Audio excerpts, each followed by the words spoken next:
light from two sources. What kind of source it should be? It should be coherent sources. So light from two coherent sources meet at a point resulting in redistribution of energy. Once again, light from two coherent sources meet at a point resulting in redistribution of energy at a point. That is called interference.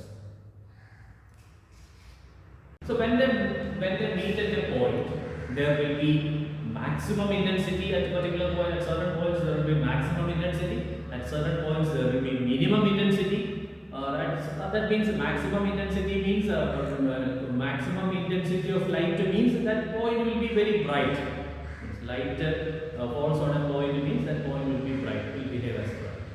So there will be brightness and there will be darkness. Brightness means maximum intensity of light. Darkness means minimum intensity of light. How do we calculate which point is bright and which point is dark? So that's another question. How do we come to know that which point will be bright point and which point will be a dark point? So we have two ways. First way is y1.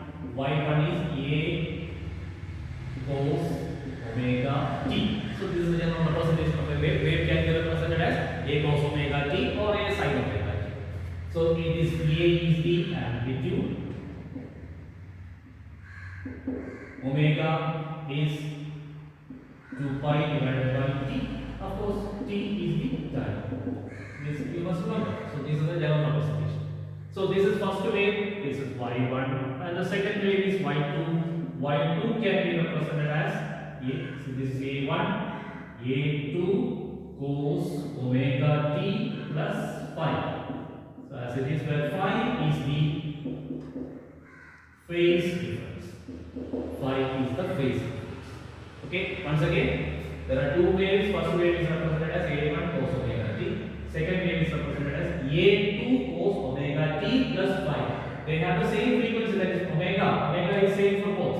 Only the problem is that there is an additional phase. There is a phase difference. They are having almost the same amplitudes, and A1 and A2 are the amplitudes same. There is no need to be same amplitude, but they should preferably have almost the same amplitude. So A1 and A2 are the amplitudes. Phi is the phase difference between these two. They have same frequency. Omega is same for both. Okay, and when they are added up, we get maximum. That means bright point, and minimum. That means dark point. At the P, at the point P, you will get dark points as well as bright points. So as we have seen earlier, when two waves are added up, there is all possibility to have brightness as well as darkness, or maximum amplitude as well as minimum. Now how do we calculate the resultant intensity of light? See, resultant intensity of light I will be equal to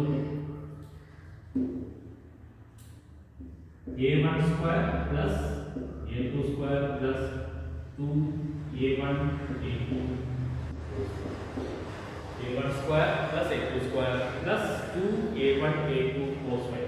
See, amplitude of first wave, amplitude of second wave, cos phi. Phi is the phase difference between two waves. So this can be written as I equals I1 plus I2. See, intensity is proportional to square of amplitude. Then you must remember, intensity of light is proportional to square of amplitude. So this is I1 A1 square, I2 A2 square plus 2.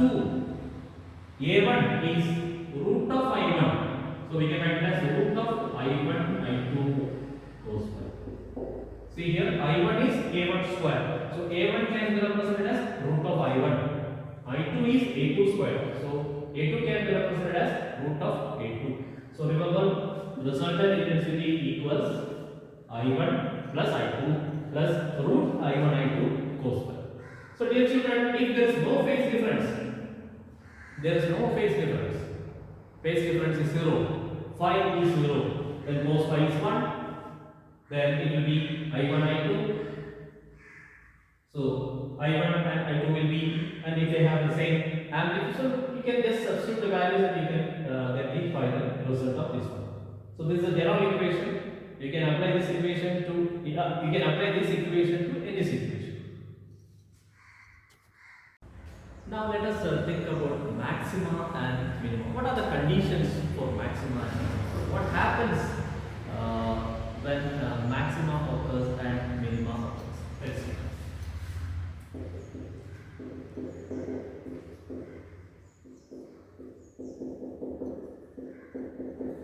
So remember, maxima means brightness, minima means darkness. So if there are two waves, one wave is y1 equals a cos omega t and y2 equals a cos omega t plus phi. So this is a1 and this is a. Here the phase difference is phi. Phase difference is phi means, see here, this is one wave.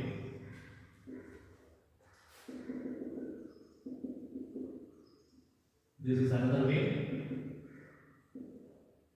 This is another wave. See here, how much phase difference is there? There is a path of full lambda difference. There is a path of full lambda difference. This is one lambda. Okay, and there is a path of one full lambda difference. So one full lambda difference means 2 pi phase. So lambda path difference equals 2 pi phase. So lambda path difference, that is one full lambda wavelength path difference means 2 pi phase difference. The meaning of that one is, for creating one full wave, one vector has to oscillate one full circle. When a full circle oscillation happens, then one full wave will be created. That is the logic. So if there is a path difference of lambda, the corresponding phase difference will be 2 pi.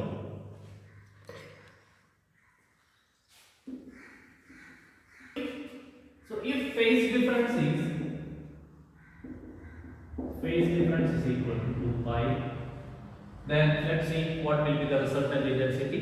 So resultant intensity I will be equal to I1 plus I2 plus 2 root I1 I2 cos of 2 pi. Cos of 2 pi. What will be cos of 2 pi? So here we can say that I1 plus I2 plus 2 root I1. So this is the resultant intensity when phase difference is 2 pi. So this is applicable to 2 pi, then again 3 pi, then 4 pi, like. So if phase difference equals 2n pi, so this won't be there for 2 pi, then 4 pi, 6 pi, like that. It will be the same. So it will be same for 2n pi. If phase difference is equal to 2n pi, then the resultant intensity will be I1 plus I2 plus 2 root I1 pi.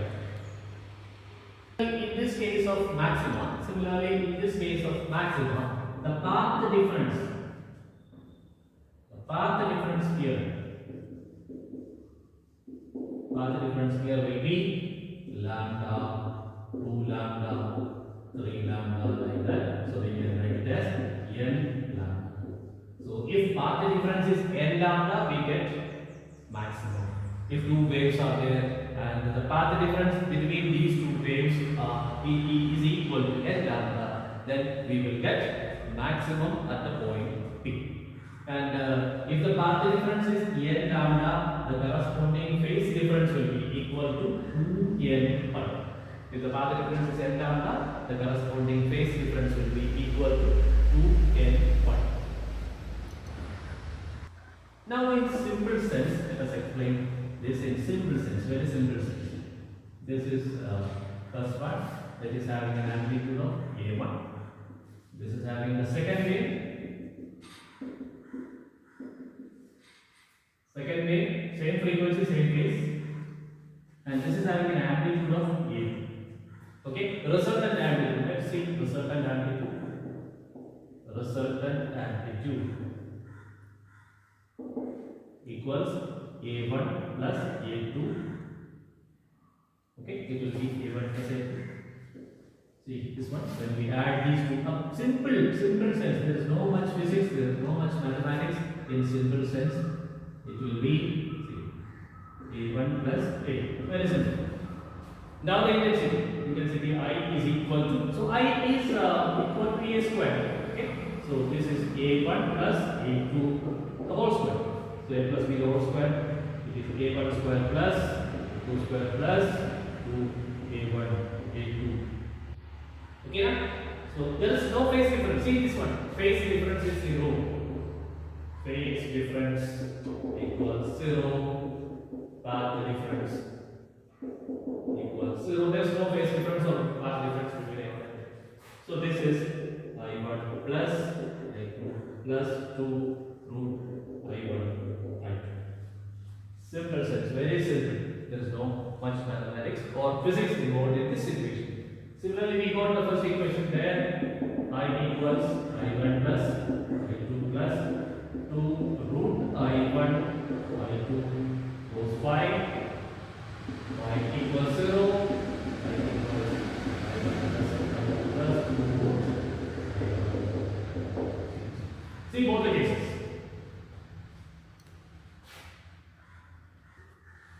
Now the condition for minimum. How minimum intensity occurs? See, you see this one. First way.